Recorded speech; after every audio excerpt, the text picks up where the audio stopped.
Musk మరో ఎదురు దెబ్బ తగిలింది. ఎలాన్ మస్క్ అంతరిక్షంపై పట్టు సాధించాలి అని ప్రయత్నాలు చేస్తున్నాడు. ఎలాన్ మస్క్ రీయూజబుల్ రాకెట్లను ప్రయోగాలు చేస్తున్నాడు. స్టార్షిప్ ప్రయోగం మరోసారి విఫలమైంది. గతంలో ఇలాంటివి 2 ప్రయోగాలు చేశారు. 2 ప్రయోగాలు కూడా విఫలమయ్యాయి. కానీ గతం కంటే ఈసారి కొంచెం మెరుగైన ఫలితాలను సాధించారు. కానీ 3వసారి కూడా విఫలమైంది. నిజానికి అంతరిక్షంలోకి వెళ్ళిన తర్వాత ఆ స్టార్షిప్ డోర్స్ తెరుచుకోకపోవడంతో అది ఫెయిల్ అయిందని తెలుస్తుంది. అంతరిక్షంలోకి వెళ్ళిన తర్వాత ఆ స్టార్షిప్ పేలిపోవడంతో హిందూ మహాసముద్రంలో పడిపోయింది అని స్పేస్ ఎక్స్ వర్గాలు చెబుతూ ఉన్నాయి. స్టార్షిప్ ప్రయోగం మరోసారి విఫలమైంది.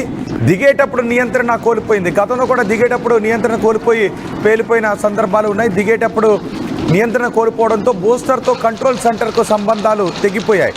దీంతో ఈ స్టార్షిప్ పేలిపోయినట్టుగా తెలుస్తోంది. మంగళవారం ఈ రాకెట్ని ప్రయోగించారు. స్టార్షిప్ నింగిలోకి దూసుకెళ్ళింది.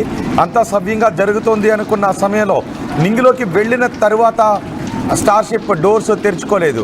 దీంతో ఆ స్టార్షిప్ పేలిపోయి సముద్రంలో పడిపోయింది.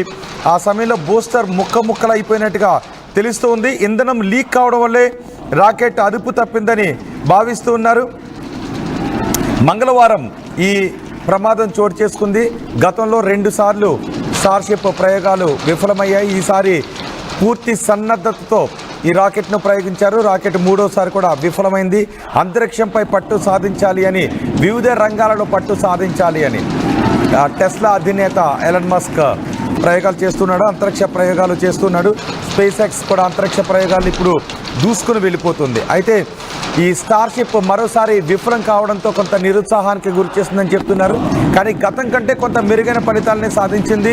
మరోసారి నెక్స్ట్ చేపట్టబోయే ప్రయోగం ఖచ్చితంగా విజయవంతం అవుతుంది. గత 2 ప్రయోగాలతో పోల్చుకుంటే ఈ ప్రయోగం విఫలమైనప్పటికీ కూడా మెరుగుదలనైతే సాధించింది. చాలా దూరం వెళ్ళింది అని చెప్తున్నారు. గతం కంటే ఈసారి ఎక్కువ దూరం వెళ్ళింది. తిరుగు ప్రయాణంలో పేలిపోయింది అని చెప్తున్నారు. స్టార్షిప్ తన ప్రయాణాన్ని కొనసాగించి అంతరిక్షాన్ని చేరుకుంది. స్పేస్లోకి వెళ్ళింది. కానీ కక్షలోకి చేరుకున్న తర్వాత ఆ పెలోడ్లను ప్రవేశపెట్టడానికి డోర్స్ ఓపెన్ అవుతాయి. ఆ డోర్స్ ఓపెన్ కాకపోవడంతోనే స్టార్షిప్ నియంత్రణ కోల్పోయిందని చెప్తున్నారు. ఆ తర్వాత మళ్ళీ భూ వాతావరణంలోకి ప్రవేశించి కొద్దిసేపటికి ఆ స్టార్షిప్ పేలిపోయి సముద్రంలో ఆ స్టార్షిప్ శిథిలాలు పడిపోయాయని చెప్తున్నారు. ఈ స్టార్షిప్ మెగా రాకెట్ ఇది. మెగా రాకెట్ పేలిపోవడం ఇది వరుసగా 3వసారి. 3 ప్రయోగాల్లోనూ వరుసగా విఫలమవుతూనే ఉంది. నిజానికి ఈ ఏడాది జనవరిలో ఈ ప్రయోగం తొలిసారి విఫలమైంది. ఆ తర్వాత మార్చిలో చేపట్టారు. మార్చి ప్రయోగంలో కూడా విఫలమైంది. ఈసారి మళ్ళీ ఇప్పుడు ఈ ప్రయోగాన్ని చేపట్టారు. మేలో మరోసారి ఈ ప్రయోగం విఫలమైంది. అయితే నెక్స్ట్ చేపట్టబోయే ప్రయోగం ఖచ్చితంగా విజయాన్ని సాధిస్తుంది. ఇప్పటి వరకు ఎందుకు వైఫల్యం చెందుతూ ఉన్నాము అనే విషయం ఈ వైఫల్యంతో అర్థమైందని చెప్తున్నారు. వైఫల్యం మాకు నిరుత్సాహపరచలేదు, కానీ ఈసారి విజయం చేకూరుతుందని అనుకున్నాం, పూర్తి ఫలితం చేకూరుతుందని అనుకున్నాం. కానీ ఈసారి విఫలమైంది. ఈ విఫలం మాకు నిరుత్సాహాన్ని కలిగించలేదు. నెక్స్ట్ ప్రయోగానికి ఎటువంటి వైఫల్యాలు లేకుండా ప్రయోగాన్ని చేపడతామని స్పేస్ ఎక్స్ చెప్తుంది. స్పేస్ ఎక్స్ రాకెట్ని ప్రయోగించినప్పుడు దృశ్యాలు ఇప్పుడు మీరు ఆర్టీవీ స్క్రీన్ పైన చూస్తున్నారు. గతంలో 2 ప్రయోగాలు విఫలమయ్యాయి. ఈ రాకెట్ని మళ్ళీ యూజ్ చేసే విధంగా రీయూజబుల్ రాకెట్ని ప్రయోగించారు. స్పేస్లోకి వెళ్ళిన తర్వాత మళ్ళీ అది తిరిగి భూమిపైకి వచ్చి క్షేమంగా భూమిపైకి చేరుతుంది. ఆ తర్వాత మళ్ళీ ఆ రాకెట్ను ఉపయోగించడానికి వీలుగా ఈ టెక్నాలజీని అభివృద్ధి చేస్తూ ఉన్నారు. కానీ గత 2 ప్రయోగాలు విఫలమయ్యాయి. ఈసారి కూడా మరో ప్రయోగం విఫలమైంది.